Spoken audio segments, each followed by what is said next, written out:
this is for the Linux users, actually. Basically generates all the files that you need to set up your application as a service. So let me show you one article that I wrote some time ago. So is this article here. I also have a video about it. So the article is how to create the files to monitor a .NET app in a Linux server. So basically the idea is that you need to create a service and you need to tell the service if the app crashes somehow for any reason, you should restart the application. That's how IIS works, actually. They basically have a process watcher that is telling, okay, is this process alive or not? And then if it crashes somehow, it spin up the new process. So the same goes for Linux. And well, in here, there are a few steps that you can do to create the service files. It's kind of easy. It's not that much in general, but once you're in the server and you're in the console to create these files, it's kind of, I don't know, it takes time and you need to get used to the console or pre-create them from before, and then you might have problems with the spaces if you come from a Windows computer. So right now we are using two deployment targets in the office. One is Azure. Everyone runs in Azure. It's a magnificent service. But then also we have a lot of Linux servers. And they are dirty cheap. They are super stable. And they basically work amazing. There is no other way to describe the Linux servers that we have.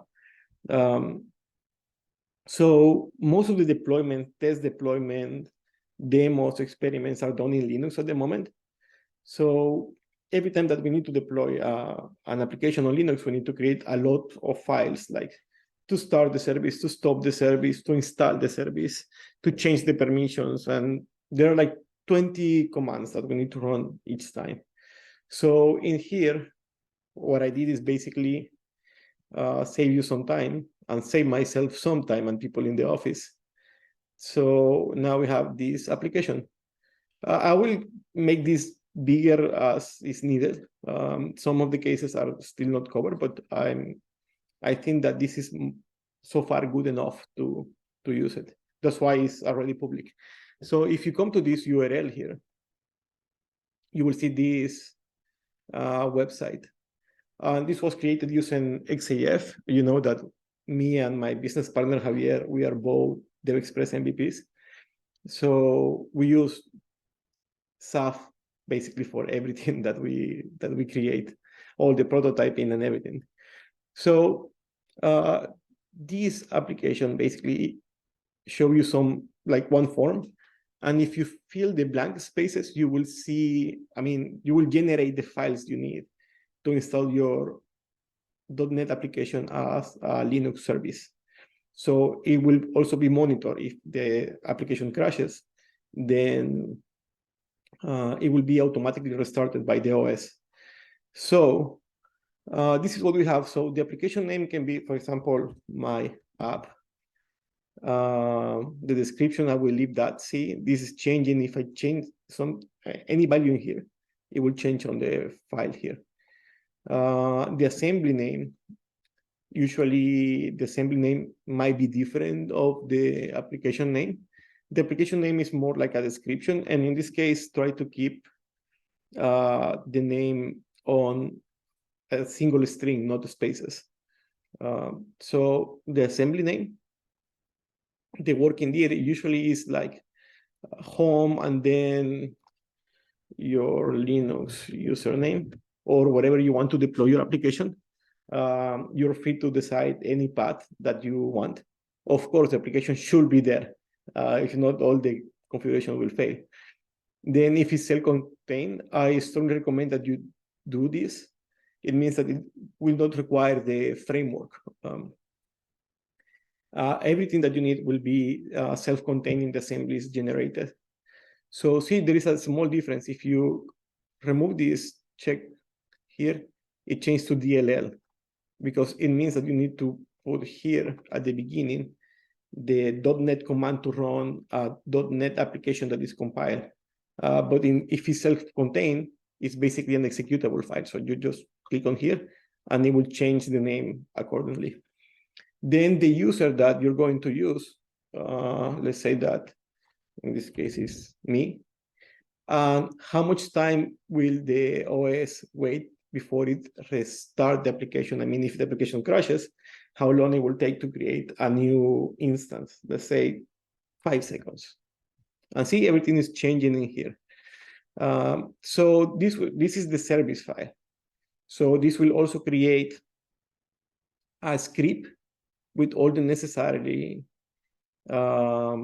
commands to put any missing reference, change all the other subscripts to be executable, and copy the service file to the etc system D system.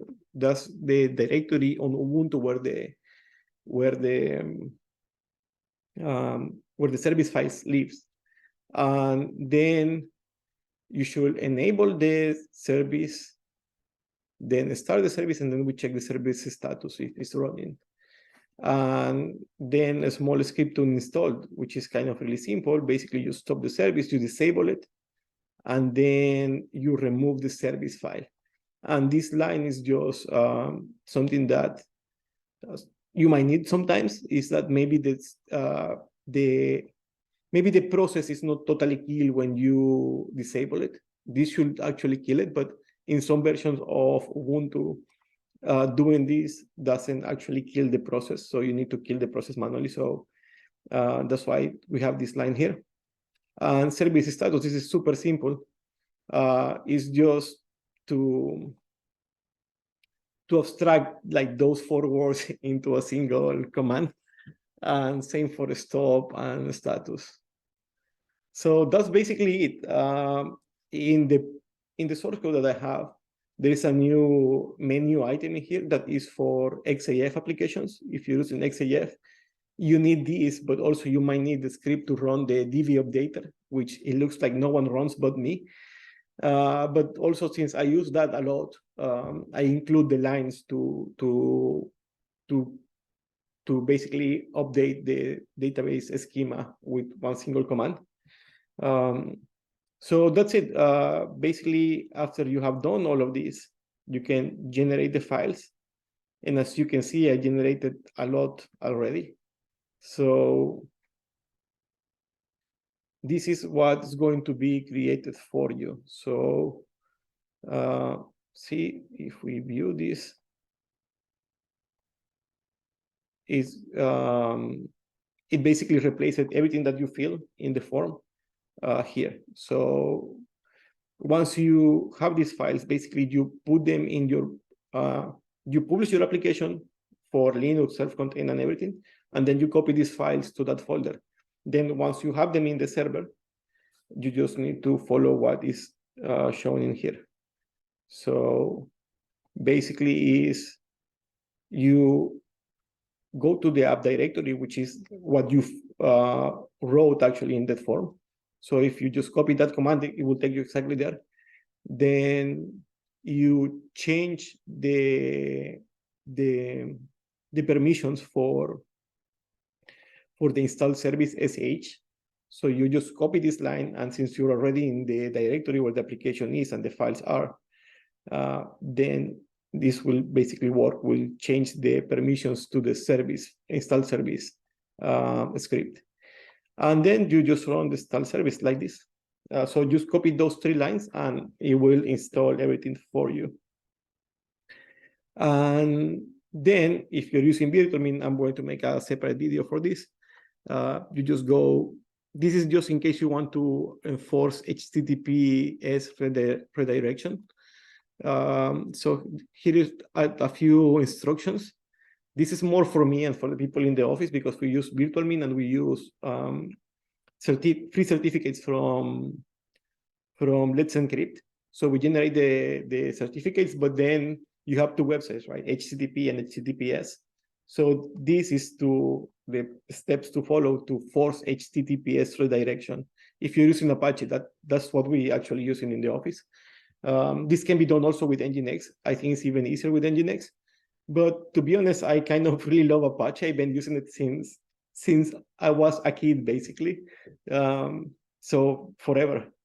And that's it. And the funny thing about this is that, okay, this is running on a Linux machine in one of the new servers that we spin up yesterday or 2 days ago. It's a test machine, of course. But the funny thing is that the scripts that I did to install this application as a service were created in the same application. So I run it in the studio, I fill all the fields needed, and then generate the files, copy them to the publishing folder, copy them to the server, and then that's it. They are in here. So I just restart the server and the application starts with the server. And also if it crashes by some problem or anything, it will restart automatically or automatically. So I will put the URL for this video on the description. Sorry, the URL for this tool in the description of this video. That was backwards. And you can use it. Just let me know if it works for you. And in a separate video, I will do a deployment using the tool. I think I will do a complete series about deploying .NET applications in Linux, which is something that we do also really often here in the office. So that's everything for this video, guys. Thanks for watching, and I hope you find this useful. See you in the next one. Bye.